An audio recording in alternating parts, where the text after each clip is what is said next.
In today's news headlines, a district constable lost his life at his home in St. Catherine on September 15th.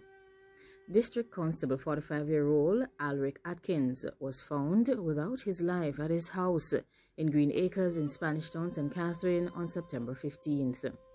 The discovery was made when a check was made at his house after he did not turn up for work at the Augustown police station in St. Andrew, where he was stationed. The circumstances surrounding his passing are still being investigated. Atkins was described by his colleagues as dedicated, hardworking, and reserved. A businessman from the parish of Manchester has been charged for breaching the curfew and for the possession of dangerous tools. A Manchester businessman, 26-year-old Eric Price, has been charged with illegal possession of a dangerous tool and accessories, along with breaching the Disaster Risk Management Act. According to the police, Mr. Price, also called Daddy, was seen walking along a road on September 14th in Comfort, Williamsfield, breaching the no movement day curfew. They mentioned that he was stopped and searched. According to the police, a Taurus 9mm dangerous tool along with a magazine containing 8 9mm were seized. Mr. Price was arrested and later charged by the police in Manchester. Dangerous tools and accessories were seized in St. Thomas recently, and 3 individuals were arrested by the police. 3 individuals were arrested in C4 St. Thomas on Tuesday, following the seizure of dangerous tools and accessories by the police. The police mentioned that 3 youths were trespassing on a farm when they were stopped and searched. The dangerous tools were found on 2 of them, prompting their arrest. The dangerous tools were identified as a Smith & Wesson Springfield 9mm dangerous tool with an accessory containing 7 9mm and a Beretta 9mm dangerous tool with accessories containing 15 9mm. The police mentioned that the youths are to be questioned in the presence of their attorneys, after which charges will be preferred under the Disaster Risk Management Act and the Dangerous Tools Act. Police Commissioner Major General Anthony Anderson has called for a conversation to be had about giving Jamaica's laws more potency in an effort to discourage reoffenders and potential offenders, as he lamented what he called light sentences being given to dangerous individuals in dangerous tools and serious substances, along with other dangerous activities. During a JCF press conference, he insisted that he was not blaming judges or the justice system. He said that the consequences for serious activities in many cases do not match the activities. He further noted that since the start of the year, there have been at least 16 cases of illegal possession of dangerous tools, in which the offenders who were found guilty received a suspended sentence or fine.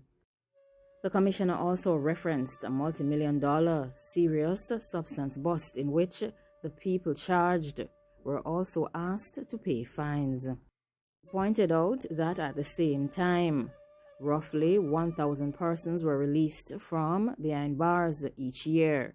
Between 430 to 480 of them became reoffenders within 2.5 years. He says that in an environment where 92% of the persons who lost their lives as a result of a dangerous tool, it cannot be adequate. He says that when he reviews the 16 cases from the beginning of the year, and in none of those cases of illegal possession were the persons required to go to jail. It was either a fine or a suspended sentence or probation.